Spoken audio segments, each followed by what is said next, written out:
É que depois do 2-1 praticamente não teve mais jogo, né? E não pode ser assim. Por mais que uma equipe esteja na situação que o Corinthians está... Você consegue colocar nesses desfalques tudo que a gente tem visto em campo do Flamengo? Esse elenco tem mais a oferecer a qualquer que seja o seu treinador. Por exemplo, em comparação direta aos dois grandes rivais, o Flamengo é o que sobrevive nas três, né? O Palmeiras caiu nas duas, né? Na Copa do Brasil e na Libertadores. O Botafogo não está mais na... Isso e muito mais agora.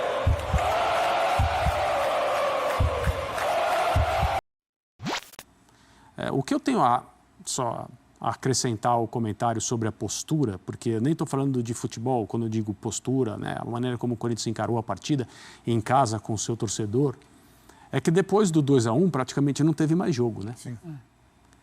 Foi uma coisa muito marcante, assim, notável, não teve jogo mais. É claro que nesse balaio aí a gente tem que colocar a confusão de expulsão e tal, que isso é uma coisa que, em especial aqui no Brasil, sempre gasta muito tempo. Agora tem, no caso desse, teve o VAR, o juiz foi ver quem que se meteu na confusão, quem não se meteu e tal. Mas em termos de jogo jogado, não aconteceu praticamente nada depois do segundo gol. E não pode ser assim, né? Por mais que uma equipe esteja na situação que o Corinthians está, e 3 pontos sejam tão preciosos, e o segundo gol, teoricamente, acaba o jogo, faça com que o jogo termine com bola rolando e com as suas qualidades. Defenda-se bem, mantenha a posse. Você não pode achar que é normal o tipo de antijogo praticado porque o jogo tinha que terminar e o Corinthians tinha que ganhar. Sim. Nem mesmo se você é o corintiano mais fanático. Não pode ser assim, né? A gente também não pode achar que tudo bem, nessa situação passa. Não passa. Não passa. Não pode ser desse jeito. Vamos seguir falando sobre esse jogo, trazendo o lado do Flamengo. Derrotado, parte da torcida insatisfeita com o desempenho do time, com críticas mais direcionadas ao técnico Tite. O Flamengo é o assunto agora no Sport Center. Apertou. Uma derrota simbólica com uma atuação abaixo da média, jogou os holofotes de novo em cima de Tite. O respiro da data FIFA é bem-vindo para o técnico sacudir a poeira. Nós temos que procurar equilíbrio. As minhas equipes, elas são equilibradas, elas não primam por uma ou outra situação. E outro, se eu sou um técnico, se eu me autodenominasse camaleão. Por quê?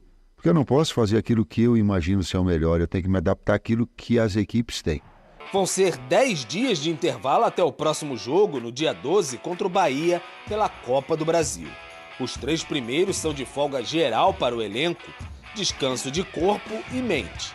A partir de quinta, retomada de atividades no Ninho do Urubu. Pedro e Gerson já estão com a seleção brasileira, mas a tentativa é recuperar todos que estão no estaleiro. A lista é enorme. Arrascaeta, De La Cruz, Léo Pereira, Varela, Michael, Gabigol. Além disso, tempo de adaptação para os novos reforços. Alcaraz, que já estreou, foi expulso contra o Corinthians, Alexandro e Plata. Todos vão ser apresentados oficialmente durante a data FIFA.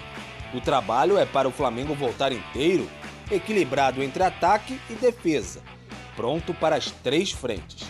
Cabeça no lugar, corpo são. E quem sabe assim aliviar a pressão sobre Tite. Olha esse momento do Flamengo. Nos últimos 10 jogos disputados, o aproveitamento é de 43,3%. 10 gols marcados, 11 sofridos, são 4 vitórias, 1 empate e 5 derrotas. Avançou na Copa do Brasil, na Conmebol Libertadores, é verdade, mas é um time com muitos desfalques. André Kfouri, quando você olha para esse Flamengo e para esses últimos jogos, você consegue colocar nesses desfalques tudo que a gente tem visto em campo do Flamengo? Essa é sempre a pergunta a respeito do Flamengo. Não dá para a gente dizer que todas as explicações devem ser atribuídas aos jogadores que o Flamengo não tem disponíveis nessa fase da temporada. Eu acho que esse problema desempenha um potencial importante naquilo que o Flamengo não tem conseguido fazer coletivamente, mas esse elenco tem mais a oferecer a qualquer que seja o seu treinador para solucioná-los. Eu fico muito à vontade para falar sobre isso, porque na semana passada eu disse aqui, vejam quais são os jogadores lesionados do Flamengo, não só o número de lesões, quais são. Quem são esses jogadores no sentido de importância das suas funções no chamado Flamengo titular, né? Na melhor equipe que o Flamengo pode escalar hoje? E depois eu me lembro de ter perguntado se isso acontecesse com a maioria dos outros times brasileiros, sejam eles candidatos a tudo ou não, seria um problema muito grande, mas muito grande mesmo, você perder peças que são fundamentais naquilo que você pretende fazer, forma de jogo, capacidade de liderança, requinte técnico, tudo que o Flamengo tem e que a gente espera ver. Agora, eu acho que dá até para a gente, pelo menos nesses últimos tempos, discordar do título da nota que entrou no ar, que é um momento de instabilidade. É um momento de estabilidade. O Flamengo joga mal. É estável ao jogar mal. Não é isso que se quer, eu estou fazendo um jogo de palavras, mas o Flamengo tem feito atuações abaixo daquilo que a gente espera, daquilo que o time pode. Os resultados, não no Campeonato Brasileiro, né? Nas últimas rodadas o Flamengo tem escorregado, mas os resultados nas Copas têm servido para o time ir adiante. Mas em relação à luta pelo título do Campeonato Brasileiro, se a gente se deixar levar pela última impressão, sim, hoje a gente tem um quadro em que o Botafogo é o candidato de sempre, o Palmeiras é muito candidato porque só tem essa competição, e o Flamengo a gente não sabe. A impressão que se tem hoje em relação ao Flamengo é de dúvida. Eu queria te ouvir, Zupac, também nesse viés que a Marcela jogou para o André sobre os desfalques e a performance, mas ao mesmo tempo trazendo outro que assim, eu sempre tento ter uma certa... Em alguns momentos eu acho que o Flamengo está jogando abaixo do que pode, mas ao mesmo tempo fazer o que o André fez de trazer as Copas e... Copa do Brasil ganhou a ida contra o Bahia fora, o que é um objetivo, não passou ainda. Está nas quartas da Libertadores e mesmo no Brasileiro é o quarto a 6 pontos do Botafogo com um jogo a menos. Assim, as missões aos trancos e barrancos, e os trancos e barrancos não só de performance, mas também de lesão e de calendário apertado, as casinhas estão chegando lá. Está sobrevivendo ali. Como vê o lado bom disso em comparação ao ruim, que é uma performance que não é dominante? Por exemplo, em comparação direta aos dois grandes rivais da temporada, né, que são Palmeiras e Botafogo nas competições, o Flamengo é o que sobrevive nas três, né? O Palmeiras caiu nas duas, né? Na Copa do Brasil e na Libertadores. O Botafogo não está mais na Copa do Brasil, ainda está na Libertadores. O Flamengo, à sua maneira, sobreviveu na Libertadores. Ok, pegou um adversário mais fraco, Palmeiras e Botafogo se cruzaram, mas na Copa do Brasil ele pegou o Palmeiras e derrubou. Então, olhando para calendário, olhando para objetivos da temporada, o Flamengo continua vivo. A questão antes de começar a temporada, ou nos primeiros jogos, a gente olhava para o Flamengo e o colocava como o principal candidato aos 3 títulos. Isso. Né? Não aos 3 ao mesmo tempo, mas no Brasileiro o Flamengo era o principal, na Libertadores também era, consequentemente na Copa do Brasil também era. Embora esteja hoje vivo nas 3 competições, em qual ele é o principal candidato? Talvez na Copa do Brasil. Na Libertadores, no mínimo, o Botafogo tem condição de igualdade e acho que o São Paulo está muito vivo.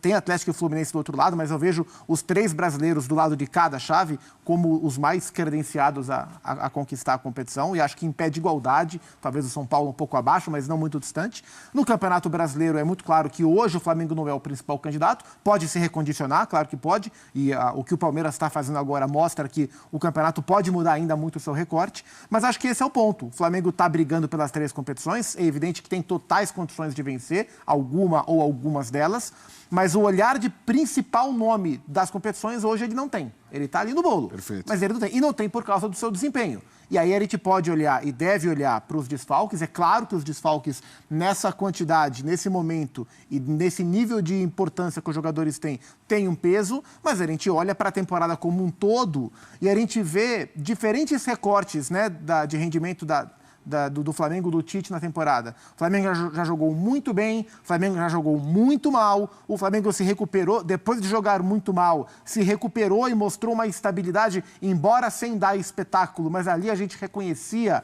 times do Tite, e acho que o ponto alto disso foi o jogo de ida contra o Palmeiras pela Copa do Brasil, onde o Flamengo fez um grande jogo no Maracanã, e não faz tanto tempo assim.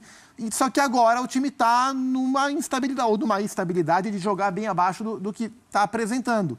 Então, é curioso, a gente associa muito o Tite a um nível regular assim, de desempenho. E o Flamengo está oscilando bastante, né? Nesse momento, o Flamengo que a gente tem visto nos últimos jogos, a gente não reconhece ali um time do Tite.